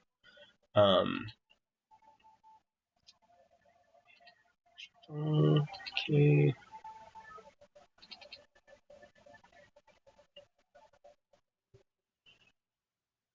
So go here.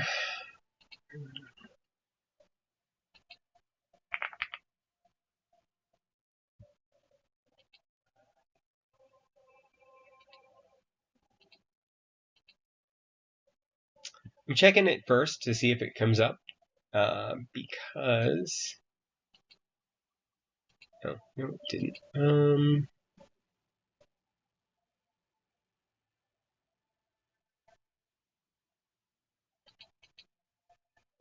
I wonder.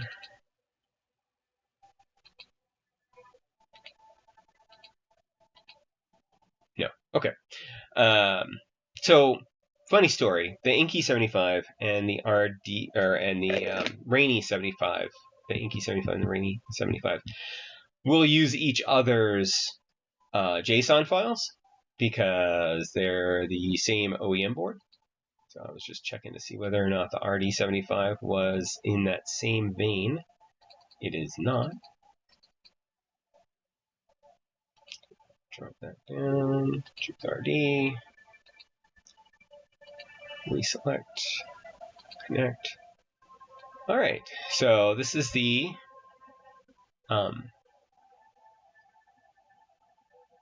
Via for the RD75 Pro.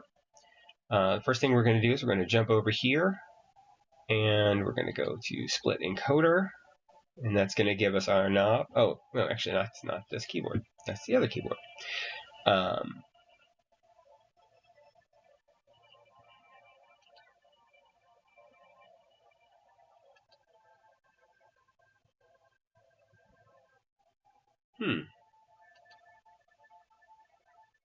What is it to MO1? And we're going to change it anyway. That's interesting. So we're going to change our key mapping. We're going to redo some key mapping madness.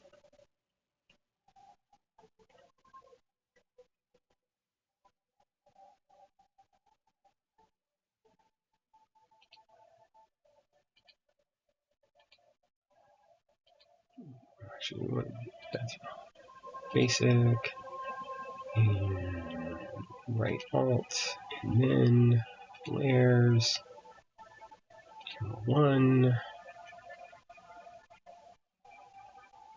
it's going to be M2, it's going to be drop. All right, now for this, we're going to set print screen, home, page up, delete, end, page down, media, volume, mute, stop, play, previous, next. Okay, all those are in. Let's go back to our layer 0. Let's see, we're going to make that print screen.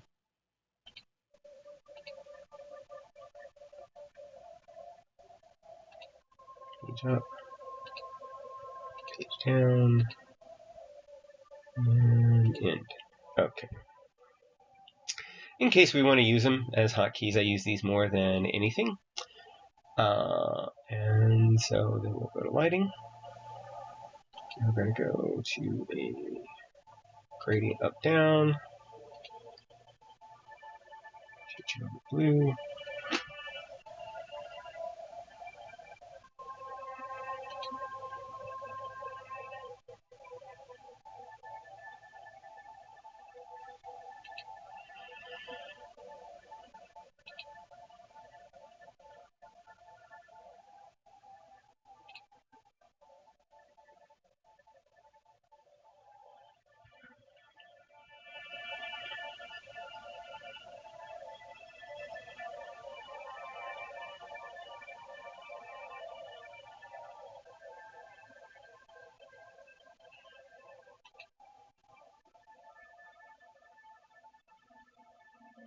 There's an any key.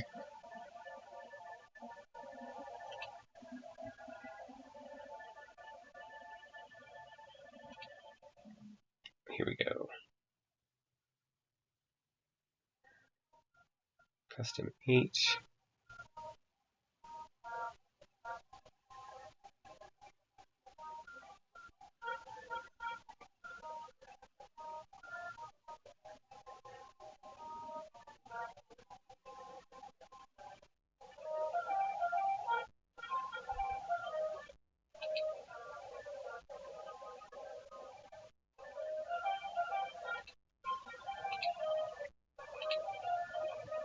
Let's see, so that should be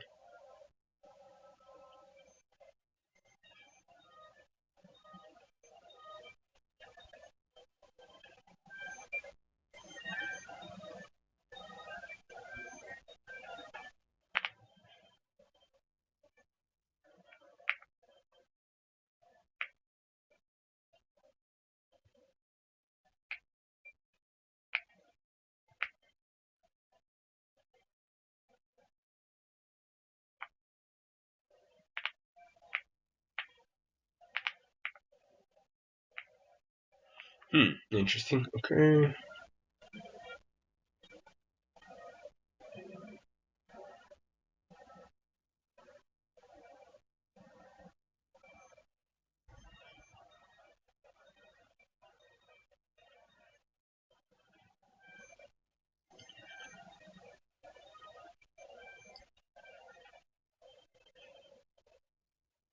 Yeah, these are wrong.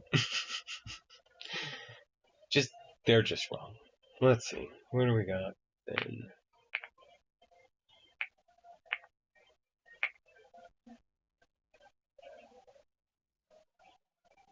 I think that's speed.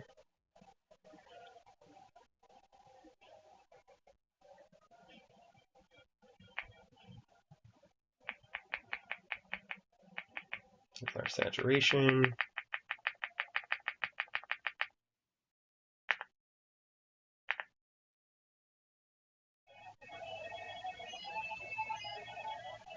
There's our nothing.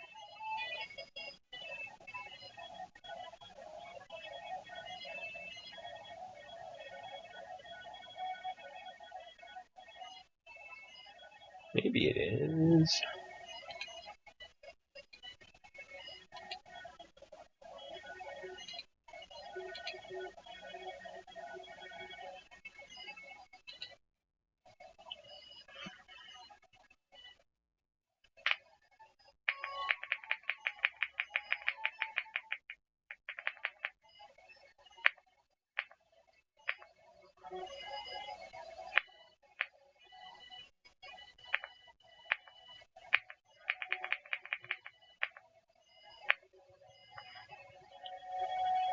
Now I just need to figure out how to change that color.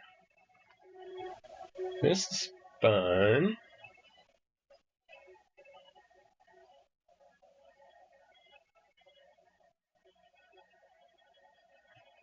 Maybe these two?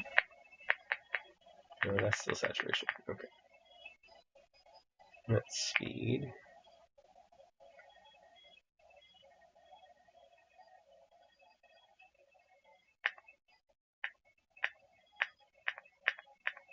There it is.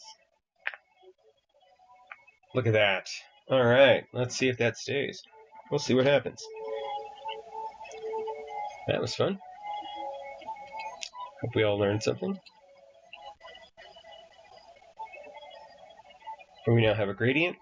Can't really see it as well because of the Y3 switches, which do not allow for very strong RGB to get through because they're black and have no light spreader.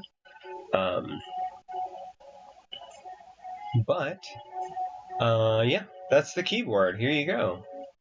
I think that it came out really nicely. And looks a little like this.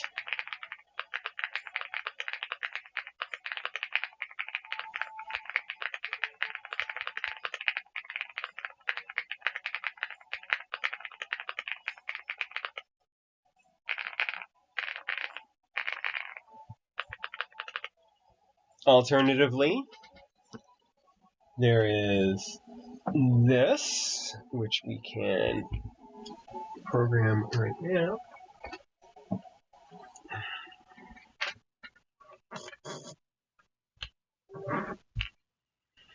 And you'll see that the light is coming through much stronger on this, except for the bottom rows, because the bottom rows don't light up.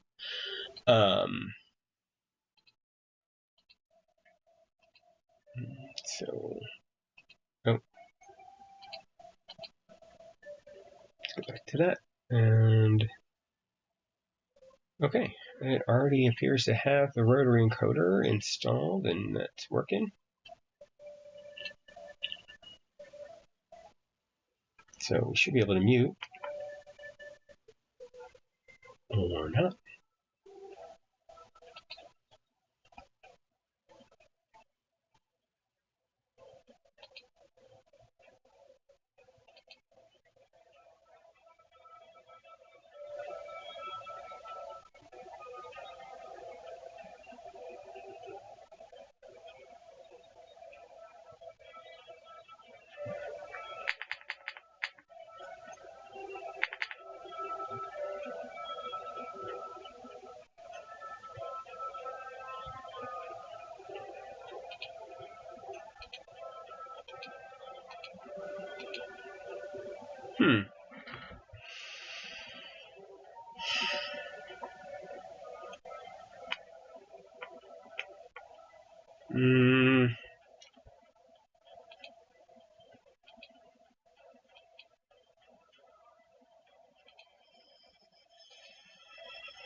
Maybe it's not liking it anymore. Maybe it's, no, because that's the old board. Interesting.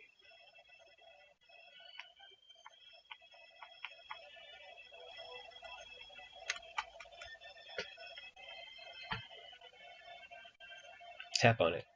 If at first you don't succeed, tap on it.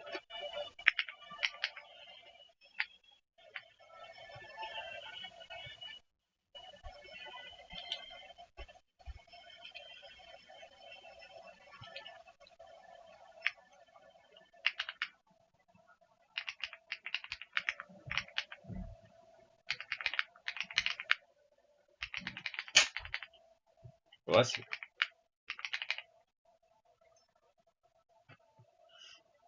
Liam sneezed.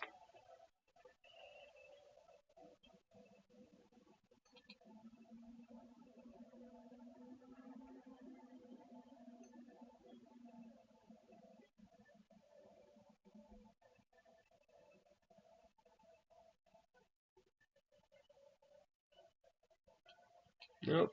KC score volume up should be the right thing.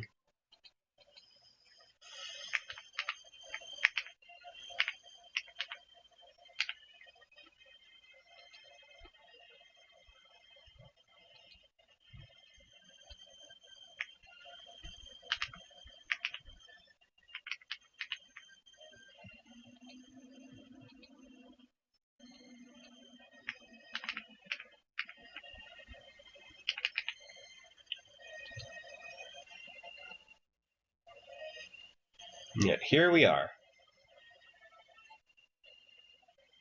Oh, I'll work on it some more. Yeah, so that's the build. Again, this is the build with the old keyboard, and it currently has no foams in it, and so sounds a little bit like this.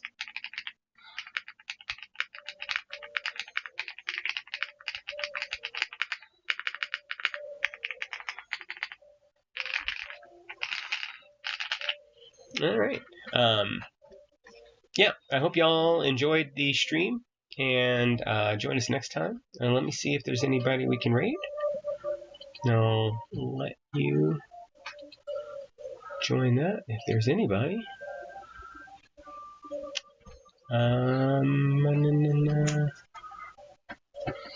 It doesn't look like. It looks like it's just a bunch of people building things on a 3D printer. I never understood that one. Why you would want to watch 3D prints? It's not like they're watching their 3D prints. All right, we'll do one more search.